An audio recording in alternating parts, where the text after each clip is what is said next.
Hola y bienvenidos a otro episodio de India y la Izquierda Global. Si eres nuevo en nuestro programa, por favor no olvides suscribirte. También puedes considerar hacerte miembro de YouTube, apoyar en Patreon o donar una pequeña cantidad usando el enlace en la caja de descripción. Pero al menos, mira este programa, dale a me gusta, compártelo y comenta. Hoy tenemos un invitado muy especial con nosotros, el profesor Trita Parsi. El profesor Parsi es un escritor y activista nacido en Irán. Dirige el Quincy Institute for Responsible Statecraft y es el fundador y expresidente del National Iranian American Council. El profesor Parsi es autor de varios libros, incluido su famoso Alianza Traicionera, Los Tratos Secretos de Israel, Irán y Estados Unidos. Profesor Parsi, bienvenido a India y la Izquierda Global. Un placer. Muchas gracias por invitarme. Quiero empezar con las sanciones de snapback del E3. En uno de sus artículos recientes, usted mencionó cómo han cambiado las cosas para Europa desde 2003 hasta la situación actual en lo que respecta a su relación tanto con Estados Unidos como con Irán. Para nuestros espectadores, ¿podría darnos una breve descripción de cuál era la situación en 2003? ¿Cómo surgió la constelación del E3 y cómo llegaron a formar parte de todo el marco de negociaciones con Irán? Eso sería útil para nuestra conversación posterior.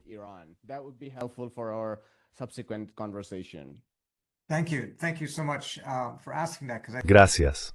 Muchas gracias por preguntar eso, porque creo que mucha gente no conoce la historia o la ha olvidado. Nunca existió algo llamado el E3 antes de 2003. Lo que ocurrió fue que, por supuesto, Estados Unidos invadió Irak y los británicos lo apoyaron. Los franceses y los alemanes ofrecieron una resistencia muy firme, así que hubo una división entre los tres respecto a Irak. Pero creo que había suficiente claridad por parte de los británicos para reconocer, y esto fue especialmente cierto con el posterior ministro de Asuntos Exteriores, Jack Straw, que todo aquello fue un desastre, y que sería aún más desastroso si Estados Unidos también invadía Irán.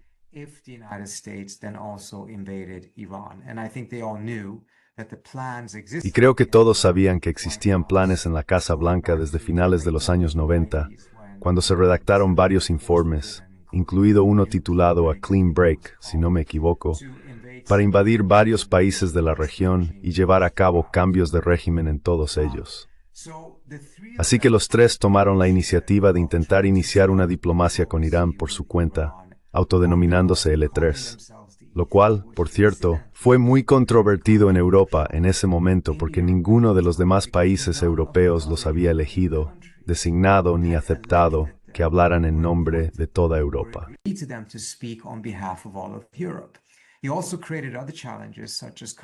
Él también generó otros desafíos, como que países como España, Italia e incluso Polonia sintieran: estamos creando aquí una jerarquía de estados europeos en la que Francia, Alemania y el Reino Unido serían los principales países europeos, y luego España, Italia y otros estarían en una especie de segundo nivel.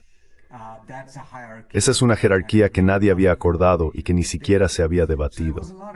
Así que al principio hubo mucha controversia sobre esto y mucha oposición, pero la intención detrás de ello era, en mi opinión, muy honorable. Estaban muy preocupados de que, en ausencia de algún tipo de esfuerzo diplomático, Estados Unidos, después de Irak, invadiera Irán, probablemente Siria después, y que todo resultara ser un auténtico desastre.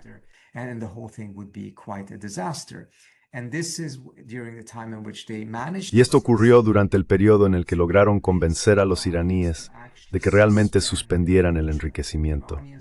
Y los iraníes suspendieron el enriquecimiento durante 2 años. La suspensión del enriquecimiento, en su opinión, fue un paso crucial para detener esencialmente el tren que ya estaba en marcha, que era que la administración Bush también tenía planes para algún tipo de acción militar contra Irán. Avanzando 20 años, y esto es de lo que escribo en ese artículo, las cosas han cambiado de manera bastante drástica a nivel geopolítico. Más que nada, las que Europa cambiaron.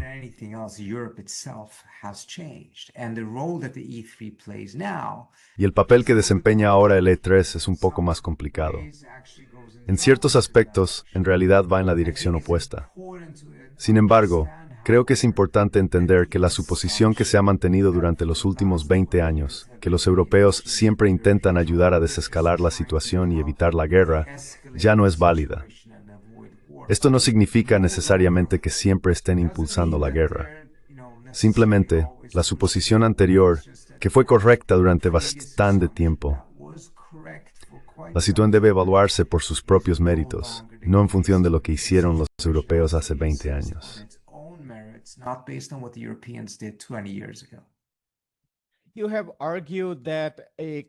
Has argumentado que al menos un par de cosas han cambiado.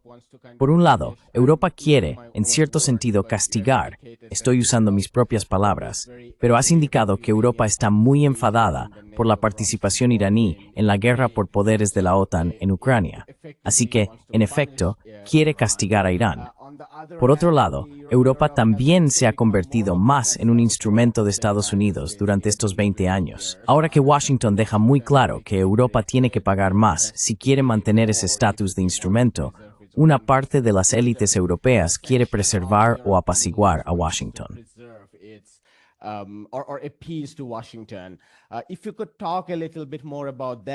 Si pudiera hablar un poco más sobre eso, y también sobre cuál es la política de Washington respecto a Irán en este momento.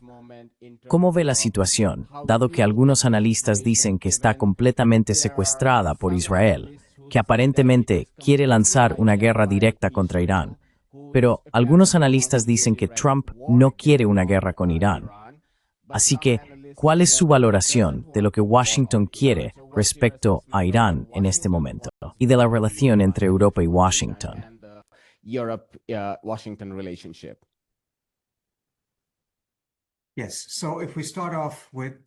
Sí, así que si empezamos por el lado europeo de esto, hay varias cosas diferentes que han cambiado a lo largo de los últimos 20 años, pero especialmente después de la invasión rusa de Ucrania.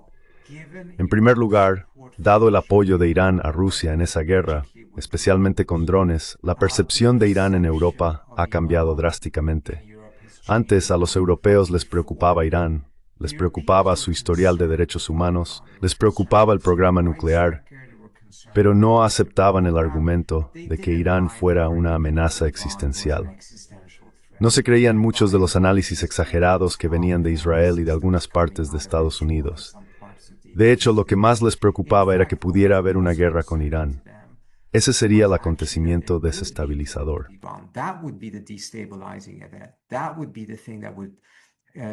Eso sería lo que provocaría flujos masivos de refugiados, etc. Así que realmente tenían interés en la desescalada. Tras la invasión rusa de Ucrania y el apoyo de Irán a esta, la percepción en Europa cambió drásticamente. Ahora, de repente Irán era visto como un aliado de lo que los europeos, en mi opinión, de forma extraña, pero aún así, veían o decían ver como una amenaza existencial que era Rusia. Quiero decir, he escuchado a muchos funcionarios europeos decir esto, y en mis propias conversaciones con ellos simplemente encuentro la terminología bastante exagerada. La idea de que Rusia, bueno, se puede argumentar que Rusia es una amenaza, pero que sea una amenaza existencial es realmente excesivo.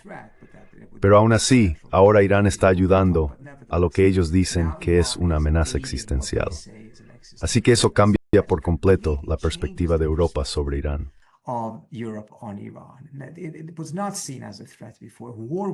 Antes no se consideraba una amenaza. La guerra con ella sí se veía como una amenaza. En segundo lugar, como ha señalado, ha habido un largo proceso de autovasalización europea hacia Estados Unidos en los últimos 20 años, pero realmente dio un salto masivo tras 2022, cuando los europeos se hicieron mucho más dependientes de Estados Unidos.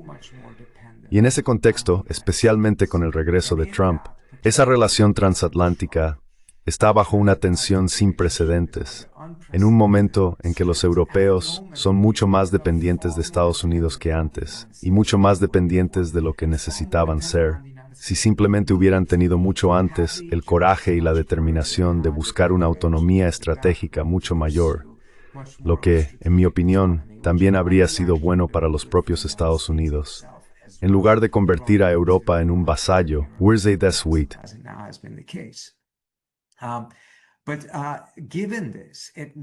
Pero dado esto, significa que sacrificar a Irán o esencialmente dar menor prioridad a ese asunto en favor de lo que es una prioridad mucho mayor para Europa, que es mantener buenas relaciones con su socio esencial, el país del que se ha convertido prácticamente en vasallo, supera por completo cualquier otra consideración.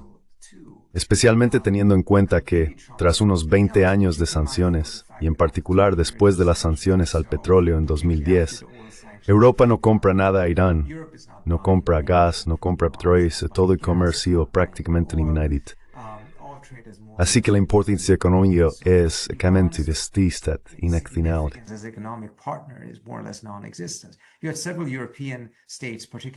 Varios estados europeos, especialmente Italia, España y algunos países del sur, compraban bastante petróleo iraní en el pasado, pero todo eso ha sido eliminado por las sanciones de Estados Unidos. Así que en este momento no les resulta costoso escalar la situación respecto a Irán. Y si piensan, y creo que esto forma parte del cálculo, que al alinearse con los sectores más belicistas de la administración Trump, que también además son los sectores pro-Israel de dicha administración, suelen ir de mañana, se situarán en una mejor posición en lo que respecta al tema Rusia y Ucrania.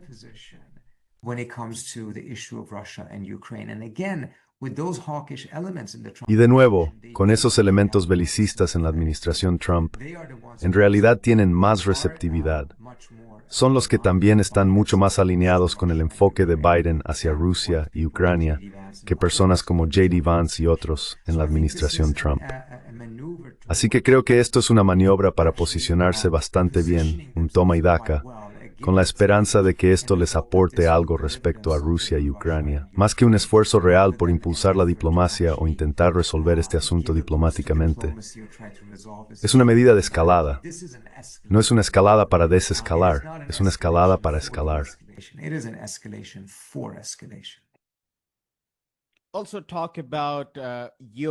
Además, hable sobre su interpretación del enfoque de Washington hacia Irán en este momento. ¿Está directamente influenciado y determinado por Tel Aviv? ¿O todavía existe un pensamiento autónomo en Washington respecto a Teherán, que no necesariamente quiere una guerra o un cambio de régimen, sino que probablemente busca llegar a un acuerdo que reduzca el enriquecimiento por debajo del 3,67% como Roe? ¿Cuál es su valoración de todo este asunto?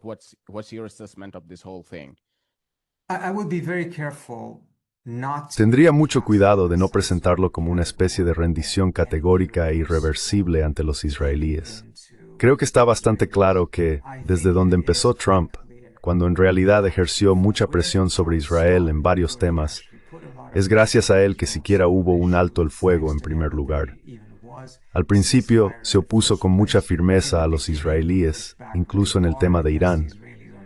Pero algo ocurrió en el mes de mayo, y acabamos de ver una enorme rendición de Trump ante Israel en casi todos los temas, incluyendo ahora la Riviera de Gaza, aceptando ir a la guerra con Irán, algo que los israelíes llevaban 20 años intentando conseguir sin lograr que ningún presidente estadounidense aceptara. Y sin embargo, él lo hizo.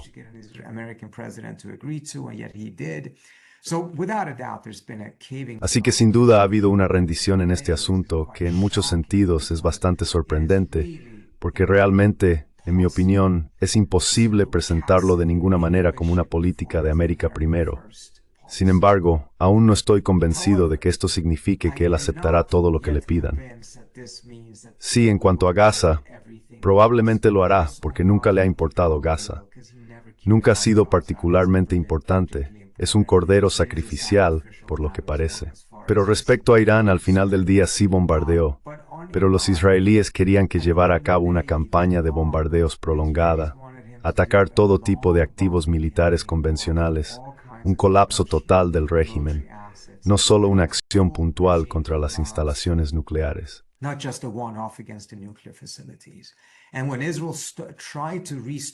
Y cuando Israel intentó reiniciar la guerra, como recordarás, tenían sus aviones en el aire dirigiéndose hacia Irán después de que se anunciara el alto el fuego. Vimos una escena completamente inédita en la que un Trump muy enfadado sale de la Casa Blanca, camina hacia su helicóptero y utiliza una palabrota para referirse a Israel, diciendo que está muy molesto con ellos, y envía tweets furiosos exigiendo que los aviones regresen, cosa que hicieron. Así que creo que hay una arma storntin to a step. Esta tornbikors la resistencia stories turning out yev the carrying it. It's a keyword being dollar destination. I think the strategic mistake, however, is this. Once you've done the first caving, Una vez que has cedido por primera vez, tus opciones están cada vez más determinadas por los israelíes. Y esas opciones son cada vez más entre lo malo y lo peor desde la perspectiva del interés nacional de Estados Unidos. Si realmente quisieras defender los intereses de Estados Unidos, no habrías cedido en primer lugar. Habrías mantenido un no muy firme. Habrías sostenido ese no para asegurarte de controlar las opciones que tienes. En este punto, diría que se trata menos de lo que quiere Trump y más de las opciones que Israel consigue moldear para Trump. Ahí es donde creo que está el mayor problema. Ahora hará falta un esfuerzo aún mayor para que Trump logre salir de esta situación. Una situación en la que él mismo se ha metido, en la que al final del día entró voluntariamente.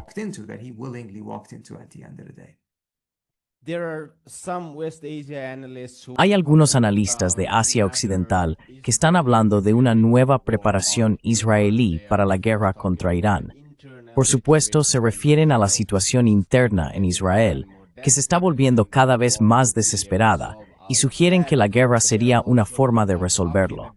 Pero también mencionan otros acontecimientos, como el traslado de tropas estadounidenses fuera de algunas zonas de Irak, entre otros. ¿Has estado siguiendo estos acontecimientos?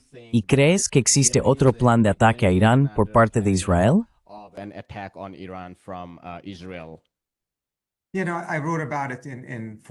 Sabes, escribí sobre ello en Foreign Policy hace aproximadamente un mes.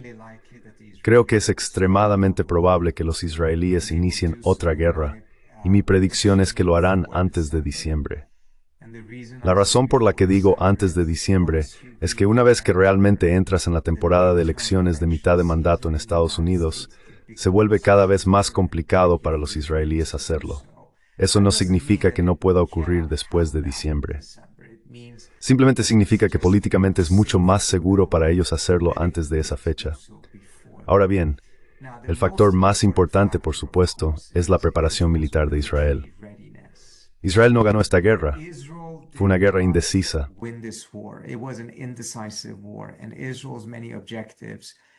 Y en mi opinión, los muchos objetivos de Israel eran tres. El primero era involucrar a Estados Unidos en la guerra. Ese lo lograron, aunque querían ir mucho más allá. Pero los otros dos objetivos en general fracasaron. Primero, intentar decapitar al régimen. Y aunque tuvieron algunos éxitos militares y de inteligencia significativos en las primeras 24 horas, nunca lograron interrumpir el mando y control de Irán durante un periodo prolongado. Luego, los iraníes empezaron a responder, reemplazaron a todos sus generales caídos, etc. El régimen resultó ser mucho más resistente de lo que los israelíes esperaban. En segundo lugar, los israelíes no estaban preparados para el tipo de respuesta militar que ofrecieron los iraníes en cuanto a los misiles que lanzaron contra Israel. Y eso significó que su tercer objetivo, que era convertir a Irán en la próxima Siria o Líbano, un país que Israel pueda bombardear a voluntad y con impunidad, pero sin ninguna implicación estadounidense, no se logró. Sabían que no podrían conseguirlo de una sola vez.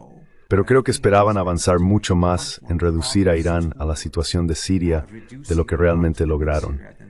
Y gran parte de ese fracaso se debe a la eficacia de los misiles iraníes. Pero habiendo iniciado ya esta guerra, no pueden permitirse detenerse, porque si dan demasiado tiempo a los iraníes, estos podrán reabastecer sus arsenales de misiles.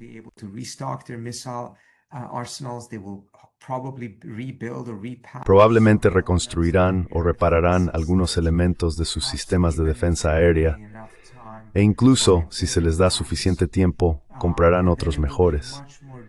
Y entonces será mucho más difícil para los israelíes reiniciar esto. Quiero decir, al final del día, parte de la razón por la que tuvieron una oportunidad fue por el debilitamiento de Hezbollah, el debilitamiento de algunos de los otros grupos alineados con Irán, el debilitamiento de los sistemas de defensa aérea de Irán tras los ataques de octubre y la ventana política que existía con Trump. Esas cosas pueden desaparecer si se espera más de 3, 4, 5, 6, 7 u 8 meses. Y como resultado, creo que los israelíes están bajo mucha presión para reiniciar la guerra relativamente pronto. La pregunta, de nuevo, es ¿qué hará Trump en esa situación?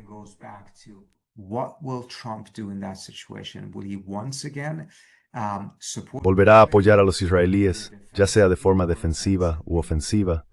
¿O conseguirá decir que no, que este es un problema suyo, que Estados Unidos tiene otras preocupaciones y prioridades y que no vamos a involucrarnos en esto?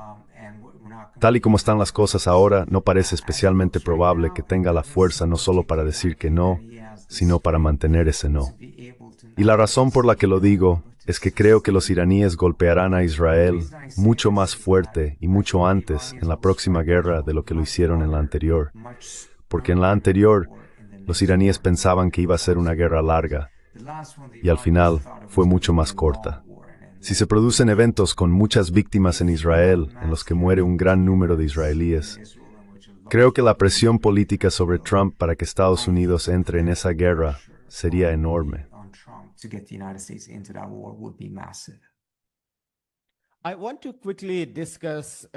Quiero hablar rápidamente sobre las implicaciones, como has escrito en tu artículo, o las consecuencias del restablecimiento de sanciones por parte del E3.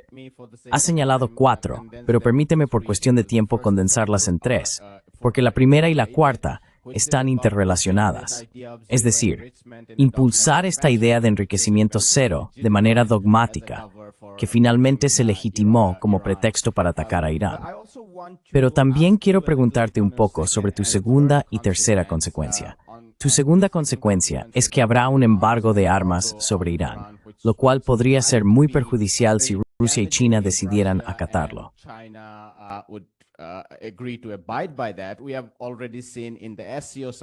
Ya hemos visto en la cumbre de la OCS que la organización condenó el ataque irano-estadounidense contra Israel. Muchos analistas afirman que Rusia y China no acatarían esas sanciones. En ese sentido, no supone una gran diferencia. Además, usted ha hablado de cómo eso perjudicaría a la economía iraní, pero algunos expertos sostienen que no hay mucho en el ámbito económico.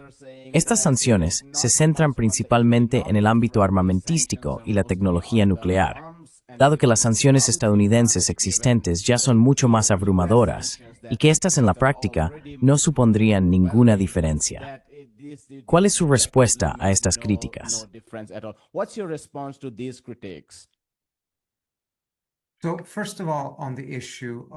En primer lugar, sobre la cuestión de las sanciones y si tendrían un impacto económico. Las sanciones de la ONU en sí mismas ni siquiera tuvieron mucho impacto la primera vez. Lo importante es que las sanciones del Consejo de Seguridad de la ONU, bajo el capítulo 7, legitiman a los países individuales para imponer sus propias sanciones unilaterales o alinear sus sanciones unilaterales con el nivel que estableció Estados Unidos. Esto es lo que ocurrió en 2010.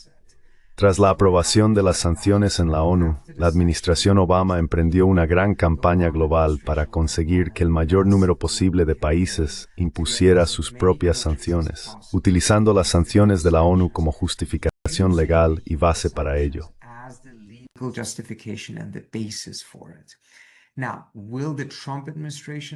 Ahora bien, ¿será capaz la administración Trump de hacer lo mismo?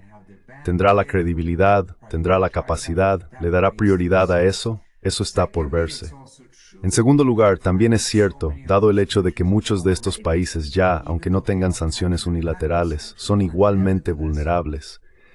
Se abstienen de comerciar con Irán debido a las sanciones estadounidenses, que la presión adicional puede no ser especialmente significativa.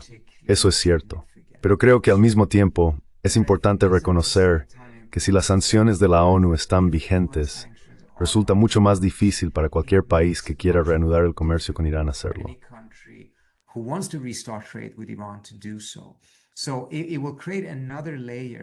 Así que esto creará otra capa de resistencia política a la hora de abrir realmente Irán a un mayor comercio sin desafiar el sistema multilateral.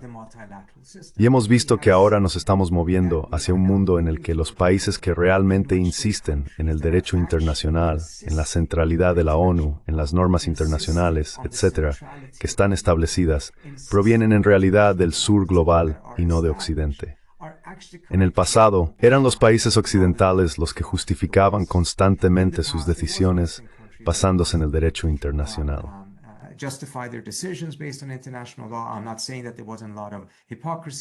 No estoy diciendo que no hubiera mucha hipocresía o dobles raseros, pero eso estaba muy presente en el centro de cómo operaban y organizaban sus políticas. Después de Gaza, creo que hemos visto un cambio significativo. Quiero decir, la decisión de la CPI de emitir órdenes de arresto contra Netanyahu y Gallant ha sido en gran medida ignorada por los europeos. Incluso si los alemanes no han permitido realmente que Netanyahu visite, el hecho de que el canciller haya dicho que está abierto a considerar invitar a Netanyahu a Alemania significa en sí mismo que se está vaciando de contenido a la CPI. Y quiero decir, yo crecí en Europa. Recuerdo cuando se firmó el Estatuto de Roma. Se consideró un salto civilizatorio en Europa. Se vio como un logro enorme hacia la creación de un mundo mucho más basado en el derecho que en la fuerza.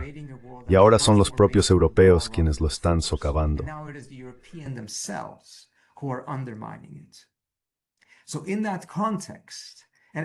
Así que en ese contexto, y por cierto, echa un vistazo al primer punto del documento de la OCS que salió, estaba muy centrado en la centralidad de la ONU y el derecho internacional. Así que en ese contexto, ¿cómo afrontarán China y Rusia un embargo de armas o una reimposición automática de sanciones? Lo que hemos visto hasta ahora es que lo califican de ilegítimo y lo impugnan en base legal, diciendo que los europeos no están en posición de poder ejercerlo porque ellos mismos de facto abandonaron el JCPOA. Fueron igual que Estados Unidos, ya no formaban parte del JCPOA por no cumplir con sus obligaciones, pero también por respaldar el enriquecimiento cero e incluso apoyar el ataque de Israel a Irán. Eso, esencialmente, según su argumento legal, los sitúa fuera del JCPOA. Si ese argumento se sostiene o no, no creo que sea la cuestión.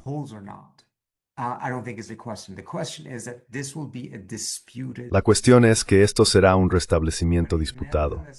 Pero aún así significa que los rusos y los chinos van a ser cautelosos respecto a hasta dónde llegan en violarlo, aunque no lo consideren legítimo, porque al mismo tiempo no quieren contribuir, especialmente desde el lado chino, a un mayor debilitamiento del sistema estadounidense. Y no es que China no viole cosas en ocasiones, etc. Es el hecho de que China ha decidido realmente centrar su política exterior en el sistema estadounidense, mientras que Estados Unidos, desde hace bastante tiempo, incluyendo de manera muy marcada bajo la administración Biden, se ha ido alejando cada vez más de un orden basado en la ley y avanzando hacia este llamado orden basado en reglas, que se basa en las reglas que establece Estados Unidos en lugar del derecho internacional, que es un proceso mucho más participativo y objetivo para establecer la ley.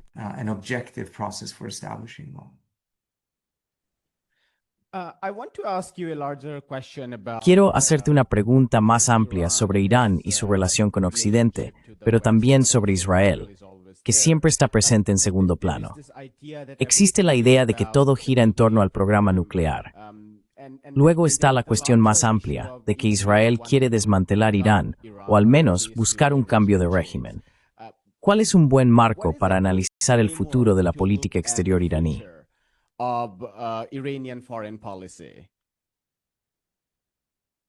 Perdón, ¿podría repetir la última parte? No lo escuché. ¿Cuál es un buen marco para analizar el futuro de Irán y su geopolítica? ¿Es el marco nuclear? Se trata del enriquecimiento al 0%, 3,6 y 60%. ¿Ese es el marco adecuado? ¿Es esa la principal disputa? ¿O se trata de que Israel realmente quiere hacerlo? ¿O incluso Occidente? ¿Quiere Estados Unidos buscar un cambio de régimen en Irán? ¿O incluso desmembrar Irán? ¿Cuál es el principal punto de controversia en este asunto?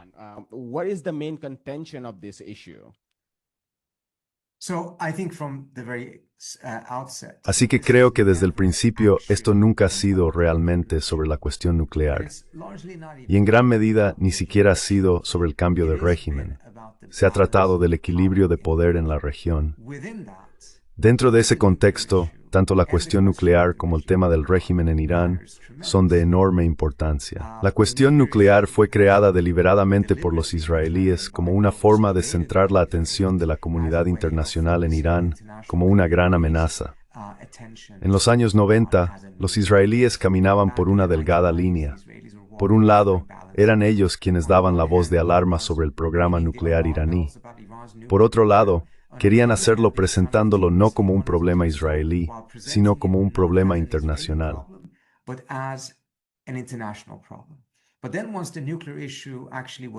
Pero luego, una vez que la cuestión nuclear se resolvió realmente a través del HOSPOA, los israelíes hicieron todo lo posible por destruirlo. Y finalmente, lo lograron convenciendo a Trump de abandonarlo, porque la cuestión nuclear era absolutamente necesaria desde su punto de vista para imponer más sanciones a Irán y conseguir una coalición internacional contra Irán, con el fin de debilitarlo y establecer un equilibrio en la región mucho más favorable para Israel. Así que resolver la cuestión nuclear era lo peor que podía ocurrir desde la perspectiva israelí, porque les quitaba el pretexto más poderoso que tenían para reunir una coalición contra Irán, aislarlo y asegurarse de que Irán fuera reducido en términos de poder para establecer un equilibrio mucho más favorable para los israelíes.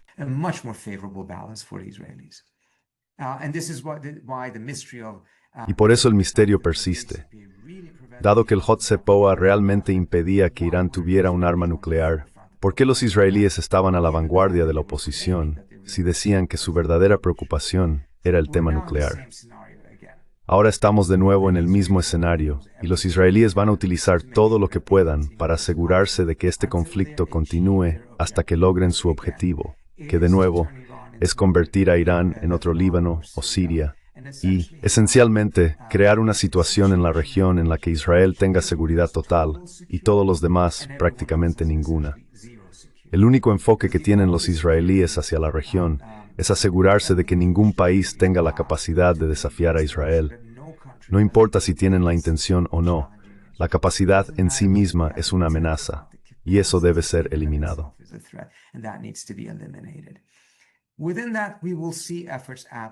Dentro de ese contexto, veremos intentos de cambio de régimen, etc., pero en realidad no se trata tanto de un cambio de régimen como de un colapso del régimen, un colapso del Estado. El cambio de régimen significa que realmente conservas el Estado y colocas un régimen diferente. Esto es lo que hizo Estados Unidos en Irak. También implica que asumes la responsabilidad del resultado, y es mucho más complicado que simplemente provocar el colapso del régimen. Con el colapso del régimen, simplemente destruyes el Estado y luego no te importa lo que venga después. Te complace ver cómo la guerra civil y el caos se agravan, porque eso consume el poder de la nación internamente y le priva de la capacidad de desempeñar un papel geopolítico o de suponer un desafío para Israel.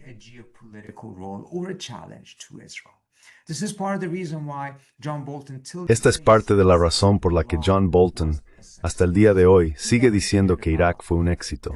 Nunca le importó la promoción de la democracia ni nada por el estilo. Quería sacar a Irak del tablero geopolítico como un posible desafío para Israel o Estados Unidos durante las próximas 5 o 6 décadas. Y en eso, absolutamente logró ese objetivo. Irak ahora es demasiado débil como para ser una amenaza para Israel o Estados Unidos en las próximas décadas. Eso es lo que buscan. Eso es lo que logran. Eso es lo que buscan con Irán. Cambio de régimen, cuestiones de régimen, ya sean misiles, nucleares, todo eso no son pretextos, sino instrumentos que se utilizan para alcanzar ese objetivo geopolítico mayor.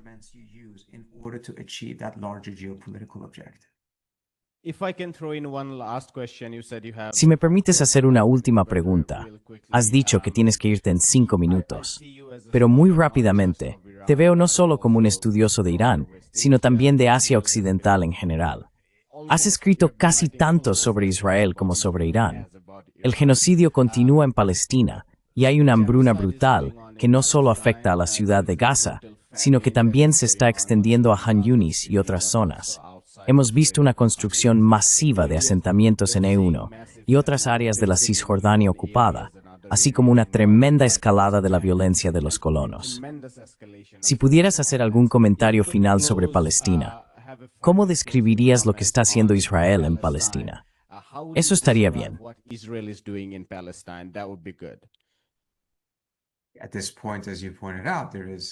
En este momento, como has señalado, no hay duda de que esto es un genocidio. Hay varias agencias de la ONU que han llegado a esa conclusión. Acabas de ver que la mayor asociación de estudiosos del genocidio ha votado en un 86% que esto es un genocidio. Y cada vez estoy más convencido de que no se trata de si la CIJOCA declarará a Israel culpable de genocidio, sino de cómo reaccionará el resto del mundo ante ello. ¿Y eso desmantelará muchas de estas instituciones? La CPI ya está sometida a un enorme desafío, y quizás la CIJOCA también lo esté. Y si eso ocurre, ¿qué quedará del actual sistema multilateral?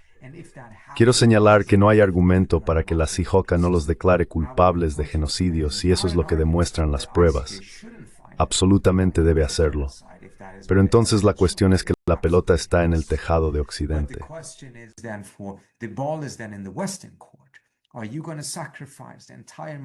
¿Vais a sacrificar todo el sistema multilateral, todas esas instituciones en cuya creación los estados occidentales desempeñaron un papel fundamental, con tal de permitir que Israel siga cometiendo un genocidio?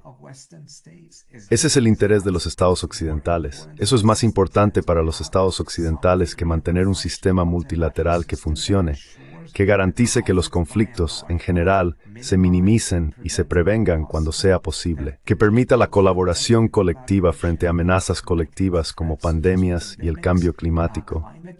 Vais a sacrificar todo eso para proteger a Israel mientras comete un genocidio. Probablemente será la mayor prueba moral y estratégica a la que se haya enfrentado Occidente en décadas. Y lamentablemente, no estoy convencido de que vaya a tomar la decisión correcta. Lo dejamos aquí, profesor Parsi. Ha sido una conversación excelente y muchísimas gracias por su tiempo. Muchas gracias por invitarme. Cuídate. Un maravilloso resto de. Adiós. Hola, me llamo Ayushman. Junto con Jyotishman, hemos creado esta plataforma. Durante los últimos 2 años hemos intentado crear contenido para las fuerzas de izquierda y progresistas. Hasta ahora, hemos entrevistado a economistas, historiadores, comentaristas políticos y activistas. Si te ha gustado nuestro contenido hasta ahora y quieres que construyamos un archivo para la izquierda, tengo 2 peticiones para ti. Por favor, considera hacer una donación a la causa. El enlace está en la descripción de abajo. Además, si no puedes hacerlo, no te sientas mal. Siempre puedes dar like a nuestros videos y compartirlos con tus compañeros. Por último, no olvides suscribirte al canal. Don't forget to hit the subscribe button.